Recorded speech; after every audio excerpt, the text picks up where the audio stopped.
Anybody can become angry, that's easy, but to be angry with the right person and to the right degree and at the right time and for the right purpose and in the right way, that's not within everybody's power and that's not easy. अरस्तु।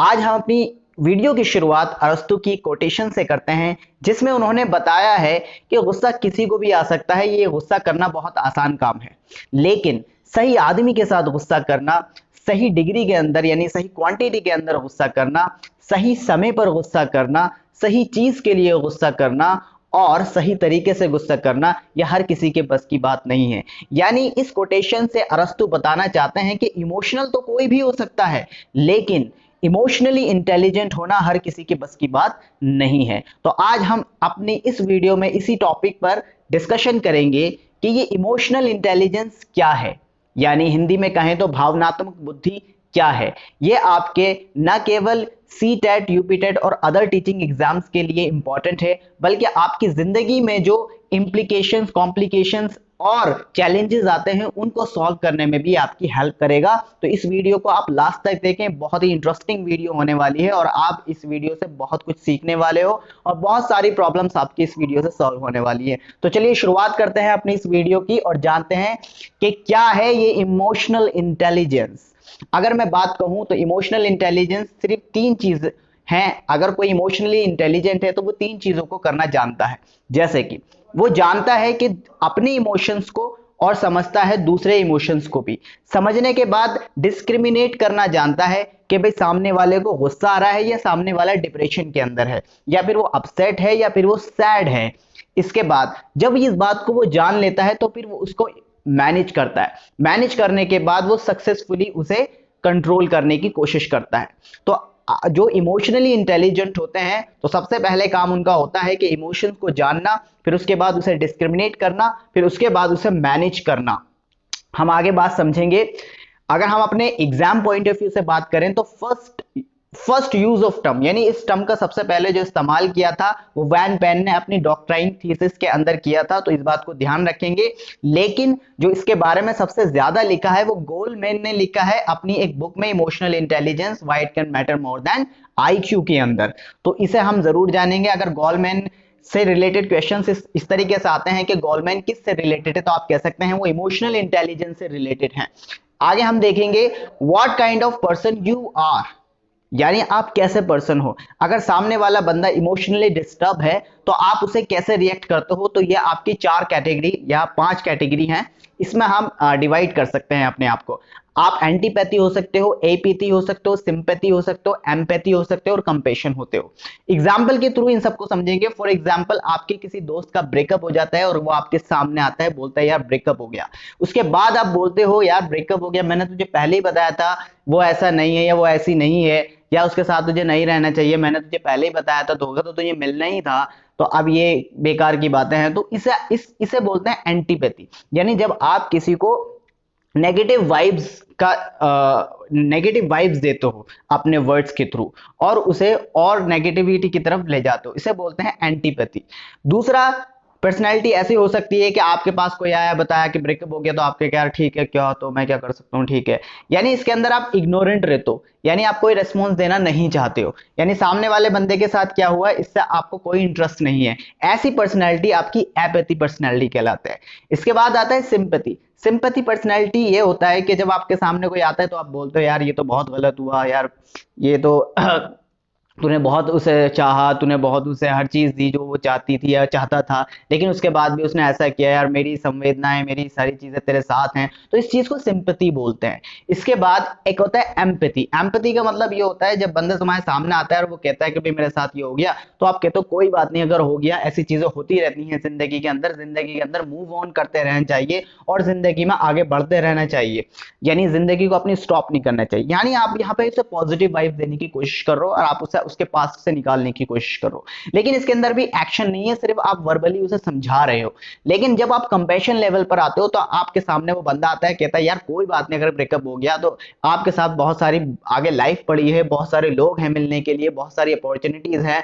आप उसे film दिखाने ले जाते हो, या फिर आप उसे घुमाने ले जाते हो, या फिर कोई लॉन्ग ड्राइव पर चले जाते हो, या फिर ड्राइव करने लगते हो, कुछ भी करने लगते हो। यानी जब आप उसे समझाने के लिए एक्शन करने लगते हो तो आप उसे बोलते हैं कंपैशन। ये पर्सनैलिटी कहलाती है इमोशनली इंटेलिजेंट, बिल्कुल प्रिपेयर्ड वाली। यानी यहां पर बंदा बहुत ही हाई लेवल पर इमोशनल इंटेलिजेंट होता है और वो दूसरे की भावनाओं को समझकर ही एक्शन को रिएक्शन में तब्दील करता है और फिर वो आगे की चीज करता है। आगे समझते हैं। इमोशनली वीक हो या इमोशनली स्ट्रांग हो, यह जानना भी आपके लिए बहुत ही ज्यादा इंपॉर्टेंट है, क्योंकि यहां पर बहुत सारे लोगों को कठिनाइयों का सामना करना पड़ता है और बहुत सारी चीजें जो हमारे हाथ में आ सकती थी, लेकिन हम इमोशनली वीक होने की वजह से उन चीजों को हमारे हाथ से वो निकल जाती है। मैं इस बात को एग्जांपल के थ्रू समझाना चाहूंगा कि आप इमोशनली वीक कैसे हो सकते हो और आप इमोशनली स्ट्रांग कैसे हो सकते हो।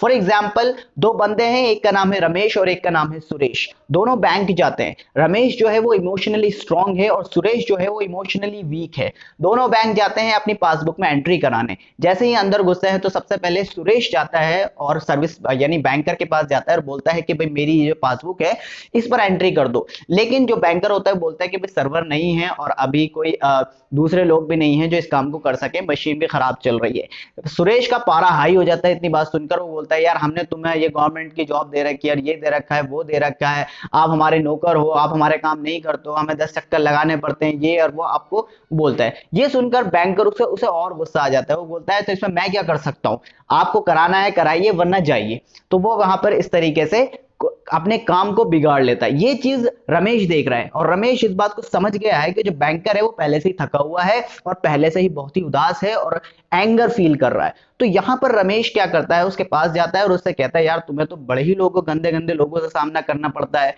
यार, तुमको तो बहुत ही सारे दिन यही झेलना पड़ता है, कैसे करते हो यार, सैल्यूट है यार तुमको, इतनी सारी चीजें करते हो आप। तो वो इस चीज को फील करता है कि सामने वाला बंदा यार मुझे रेस्पेक्ट कर रहा है, मेरे इमोशंस को समझ रहा है। अब वो अगर कोई बात कहेगा तो वो उसको सुनने के लिए शायद काफी हद तक तैयार हो जाएगा। तो जैसे फिर रमेश बोलता है यार एंट्री तो मुझे भी करानी थी यार, लेकिन चलो कोई नहीं, आप इतना वो कर रहे हो, आप इतना काम करते हो, बहुत ही आपका जो है अपना आप में बहुत ही कह सकते हैं कि एक अच्छा कंट्रीब्यूशन है, आप इतने लोगों को झेलते हो रोज के रोज, बहुत बड़ी बात है ये। तो वो जैसे ही वो कहता है तो उस बात को समझ के यार कहता है बंदा सही है यार, समझता है दूसरे की भावनाओं को भी समझता है। तो वो क्या करता है, सिंपल कहता है लाइए दे दीजिए मुझे, मैं अपना यहाँ पे अपना फोन नंबर लिख दीजिए, जैसे ही सर्वर आपके सही होते हैं या मशीन सही होते हैं मैं आपकी एंट्री कर दूंगा और आप इसे मैं आपको फोन करके कह दूंगा कि भाई एंट्री हो गई यार आप जा सकते हो, अब मैं आपको फोन करके बुला लूंगा। तो देखिए कितना डिफरेंस है। यहां रमेश ने अपना काम निकाल लिया सिर्फ उस दूसरे के इमोशन को कंट्रोल करके, यानी दूसरे के इमोशन को मैनेज करा। पहले उसने समझा कि एंगर है, इसे ये थका हुआ है किसी वजह से और इसके साथ बहुत सारी वजहें होंगी, इस वजह से ये ऐसा व्यवहार कर रहा है। तो इस व्यवहार को समझ के उस व्यवहार को उन्होंने मैनेज किया और अपना काम निकाला। तो इसलिए इसे हम कहते हैं मैनेज सक्सेसफुली। फिर अगर हम जो इमोशनली वीक है यानी सुरेश जो है, अब ना ही तो उसके पास उसने नंबर दिया है और बल्कि पासबुक भी उसे वापस कर दी है। तो सुरेश का काम यहाँ पर नहीं हो पाया, क्यों? क्योंकि इमोशनली वीक था वो, और रमेश ने यहाँ पर अपना काम कर दिया क्योंकि इमोशनली स्ट्रांग था रमेश। तो इस बात को जानिए, अगर आपको किसी से काम कराना है अपनी चीजें, अपनी नेगेटिविटी में से पॉजिटिविटी निकालनी है, तो आपको समझना पड़ेगा कि दूसरे के इमोशंस क्या हैं। और हमेशा इस बात को ध्यान रखिएगा कि इमोशंस कभी छुपाने नहीं चाहिए, बल्कि इमोशंस को जितना आप एक्सप्रेस करोगे आप उतने ही इमोशनली इंटेलिजेंट कहलाओगे। फॉर एग्जाम्पल, अगर आपको सुबह ही उठते हो और किसी बात पर आपको गुस्सा आ जाता है और गुस्सा आने के बाद आप कहते हो भाई यार क्या करें, अब ये फ्रस्ट्रेशन किसी ना किसी पर निकलती है। लेकिन अगर आप उठते ही किसी को बताते हो यार आज मुझे बहुत गुस्सा आ रहा है, आप ऑफिस में गए और आपने बताया यार आज मुझे बहुत गुस्सा आया, नाश्ते में मुझे बहुत खराब खाना मिला हो या मुझे खाना नहीं मिला, या मैं किसी तरीके से, या कोई भी बात हो सकती है, बच्चे के मार्क्स कम आए, कुछ भी हो सकता है, वो यार मुझे गुस्सा आ रहा है, तो ये वो कहता है कि यार मुझे आज गुस्सा आ रहा है तो आज मेरे साथ यार थोड़ा प्यार से बात करना, अगर मैं कुछ कह दूं तो उसे थोड़ा सा है ना लेट गो कर देना। तो वो दूसरा वाला समझ जाता है कि भाई आज इसे गुस्सा आ रहा है तो चलिए इसके साथ सही से बात करनी है और इसके साथ मैनेज करेंगे हम। एक दूसरा एग्जाम्पल ये है कि आपको गुस्सा आ रहा है लेकिन आप किसी को बता नहीं रहे हो, इसे एक्सप्रेस नहीं कर रहे हो, तो उसमें क्या होगा, आप छुपाओगे और ये फ्रस्ट्रेशन किसी और पर निकल जाएगी, क्योंकि दूसरे वाले को पता नहीं है कि आपके गुस्सा क्यों आ रहा है, किस लिए आ रहा है, वो इस बात को नहीं जानता है, तो वो भी आपके ऊपर ऐसे ही रिएक्ट करेगा। इससे क्या होगा, आपकी पर्सनल रिलेशनशिप भी खराब होती है और आपकी प्रोफेशनल रिलेशनशिप भी खराब होती है। तो इमोशनली इंटेलिजेंट होना बेहद इंपॉर्टेंट है किसी के लिए भी। आप अपनी पर्सनल रिलेशनशिप भी इमोशनली इंटेलिजेंट ना होने की वजह से खराब करते हैं और अपना प्रोफेशनल रिलेशनशिप भी आपका इसी तरीके से खराब होता है। तो अगर आपको इन सिचुएशंस को सॉल्व करना है तो आपको इमोशनली इंटेलिजेंट होना होगा, दूसरे के इमोशंस को समझना होगा, अपने इमोशंस को भी समझना होगा, क्योंकि बहुत बार ऐसा होता है कि हमें पता ही नहीं होता कि हम डिप्रेशन में, बहुत बार ऐसा होता है कि हमें यही पता नहीं होता हमें गुस्सा आ रहा है, इसलिए हमारा ये गुस्सा कहीं ना कहीं निकल जाता है और उससे चीजें उलट पुलट हो जाती हैं। तो आगे देखेंगे, अगर जो जो लोग इमोशनली इंटेलिजेंट हाई लेवल पर होते हैं और जो लो लेवल पर होते हैं उनमें क्या डिफरेंस है। देखिए, मैं अगर हाई लेवल की बात करूं तो ये पेशेंट होते हैं और लो लेवल की बात करूं तो ये रेजिडेंट होते हैं। यानी पेशेंट का मतलब ये सब्र करते हैं, चीजों को देखते हैं, फिर जाके रिएक्ट करते हैं। इसके बाद हाई वाले जो स्टेबल होते हैं, यानी चीजों को स्टैब्लिश करते हैं, यानी हम कह सकते हैं कि ठहराव में रहते हैं। और लो लेवल पर पैसिव होते हैं, यानी उन्हें किसी चीज से कोई मतलब नहीं होता। ये हाई वाले प्रिडिक्टेबल होते हैं, यानी आगे की सोच कर चलते हैं, और लो वाले अनरिस्पॉन्सिव होते हैं, यानी रिस्पॉन्ड नहीं करते सिचुएशंस का। फिर ये कंसिस्टेंट होते हैं, यानी लगातार काम करते हैं, और लो वाले स्लो काम करते हैं। अच्छा, इमोशनल इंटेलिजेंस इनकी हाई होती है, वो अच्छे लिसनर होते हैं, जबकि लो लेवल वाले स्टबन होते हैं, यानी जिद्दी होते हैं, यानी सिर्फ उन्हें अपने इमोशन से मतलब होता है, दूसरे के इमोशंस का ख्याल वो नहीं रखते। आगे देखेंगे, इसके बाद आपका अगर आप सी टेट का एग्जाम दे रहे हैं या यूपी टेट का एग्जाम दे रहे हैं तो उसको दिए इसके लिए ध्यान रखना पड़ेगा, इनकी 4 ब्रांचेस हैं।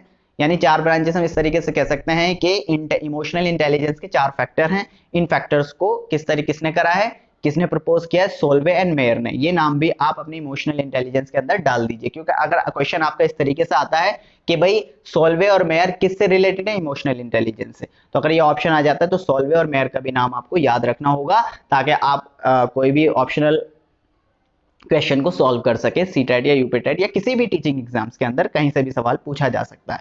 तो सोल्वे एंड मेयर ने एक मॉडल प्रपोज किया, जिसके अंदर उन्होंने बताया कि ये प्रोसेस के अंदर 4 स्टेप होते हैं। यानी जब हम किसी इमोशनली इंटेलिजेंट पर्सन को देखते हैं तो वो 4 एक्टिविटी करता है, फिर जाके अपने इमोशंस या दूसरे के इमोशंस को कंट्रोल कर पाता है। सबसे पहले होता है इसके अंदर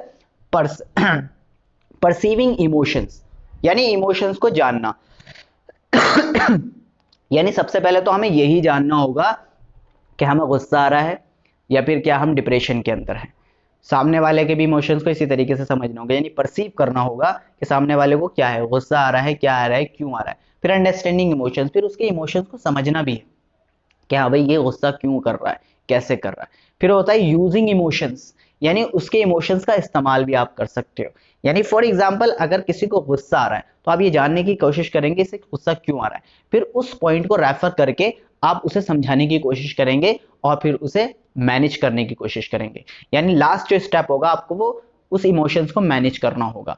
इसी तरीके से हम अपने गुस्से को भी जानते हैं और फिर उसे अंडरस्टैंड करते हैं, फिर उसका इस्तेमाल करते हैं और फिर उसे मैनेज करते हैं।